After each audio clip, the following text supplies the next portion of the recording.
अक्षरमहं पुरुषोत्तम दासोस्मि। अक्षर एवो हूँ, पुरुषोत्तमનો દાસ છું। अक्षरम् अहं पुरुषोत्तम दासोऽस्मि। अक्षरम् अहं पुरुषो। नारायण नारायण। दो कट्टर दुश्मन व्यक्ति है, जन्मजात दोनों एक दूसरे के बहुत ही गहरे दुश्मन हैं। एक भी दूसरे को देखते हैं तो एक प्रकार की घृणा उत्पन्न होती है। हमें भी अपने परिवार में ऐसे होता है कि कोई व्यक्ति को हम देखते तो एक प्रकार की हमें कर्कशता अपने भीतर उत्पन्न होती है, नकारात्मकता उत्पन्न होती है या क्रोध हमें आता रहता है।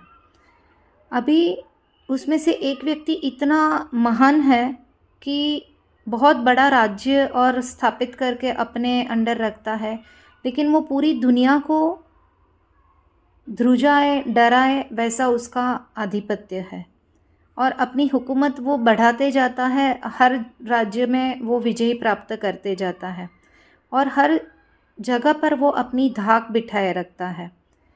लेकिन उसका ये जो दूसरा कट्टर शत्रु जो है, दुश्मन जो है, वो एक दूसरे की हमेशा टीका करते थे। वो भी उतना ही सद्धर था। जैसे ही तक मिले तो वहाँ पर एक दूसरे को घा करना, बिल्कुल ही दोनों में से एक भी व्यक्ति चूकता नहीं था। एक दूसरे को नीचे गिराने की परिस्थिति उत्पन्न करना या खेल खेल में भी एक दूसरे को ललकारना, ऐसे बार बार वहाँ पर दोनों के बीच में सतत युद्ध, छोटे छोटे बड़े बड़े युद्ध चालू ही रहते हैं। अभी एक दिन ऐसे हुआ कि ये जो इतना आधिपत्य स्थापित किया था, सब राज्यों में राज कर रहा था, वो व्यक्ति की अचानक मृत्यु हो जाती है।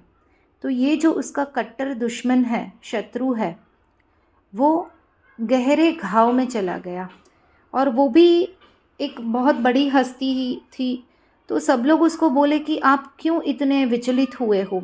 तो वो छोटे बच्चे की तरह रो रहा था कि मुझे कल्पना भी नहीं थी कि मेरा जो शत्रु है वो इतना जल्दी मुझे या इस दुनिया को छोड़ के चला जाएगा।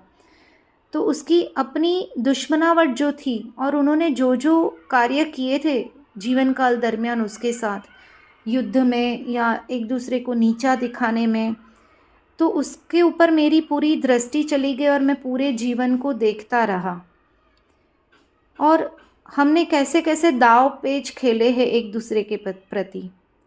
तो उसके अंदर से एकदम आंसू आने लगे। तो आजू बाजू में जो लोग थे उसके राज्य में, उसके दरबार में, तो सबको लगा कि हमारा कोई निकट स्वजन दुखी होता है तो हम रोते हैं, लेकिन ये किस प्रकार का व्यक्ति है कि उसका शत्रु गया तो भी इतना विचलित हो रहा है। तो उसको तो आनंद आना चाहिए कि अभी तो हर जगह पर सिर्फ वही है और वही मैं हूँ, ऐसे वो राज्य का स्थापन करेगा। लेकिन यहाँ पर तो कुछ अलग ही हम लोग देख रहे हैं। तो उसमें से एक व्यक्ति बहुत हिम्मत जुटा के इतने बड़े व्यक्ति को पूछते हैं कि आपकी आंखों में आंसू क्यों आ रहा है, जबकि आपका तो जन्मजात शत्रु का आज विनाश हुआ है, वो तो छोड़ के चला गया है और उसके राज्य में, उसके परिवार में आपके सामने टिकने के लिए कोई भी व्यक्ति सक्षम नहीं है। तब वो जो दूसरा व्यक्ति है, जो शत्रु है, वो जवाब देता है कि मेरे हृदय में एक प्रकार का खालीपा, मुझे आज एक लोनलीनेस लग रहा है। वो जब जीता था तो मैं हर क्षण ऐसे सोचता था कि वो अभी क्या कर रहा होगा, मेरे बारे में क्या सोच रहा होगा, और हर कार्य को मैं सावधानी से कर रहा था। वो मेरी कैसी टीका करेगा, वो अगला स्टेप क्या लेने वाला है, क्या क्या अपने जीवन में वो करने वाला है, वो सब कुछ मैं सोचता रहता था उसकी वजह से। आज मैं उसे खो बैठा हूँ, मेरे शत्रु को। तो आज मुझे ऐसे लग रहा है कि अभी मेरे लिए कुछ सोचने लायक है ही नहीं, क्योंकि उसके परिवार में, राज्य में तो कोई मेरी तुलना में आ नहीं सकता है। हम कभी ऐसे सोचते हैं कि हमारे मित्र ही हमें हमारा घड़तर करते हैं, लेकिन ऐसा नहीं होता है। कभी कभी हमारे शत्रु जो है वो भी हमें परमात्मा के नज़दीक लेके जाते हैं और हमारा घड़तर जो करते हैं, हमें अपनी आध्यात्मिक जर्नी में वो यहाँ पर सत्संग में जुड़े रखते हैं। तो इसीलिए पहले भी हमने बताया है कि जो भी व्यक्ति से हमें बहुत दुख होता है, पीड़ा होती है, कष्ट होती है, उसका हमें बहुत धन्यवाद देना है। जीवन में ऐसी परिस्थिति भी जो आई है कि जिससे हमें बहुत तकलीफ़ होती है, तो उसका हमें धन्यवाद देना है, क्योंकि कहीं ना कहीं वो जो शत्रुता है, वो जो शत्रु है, वो जो परिस्थिति है, वो हमारे लिए हमारे भीतर में से अपने एक अलग ऊर्जा को उत्पन्न करके नारायण के सत्संग में जुड़ाने का कार्य, सही और गलत की हमें सोच और एक दृष्टिकोण प्राप्त वही शत्रु, वही शत्रुता, वही परिस्थिति हमें करवाती है।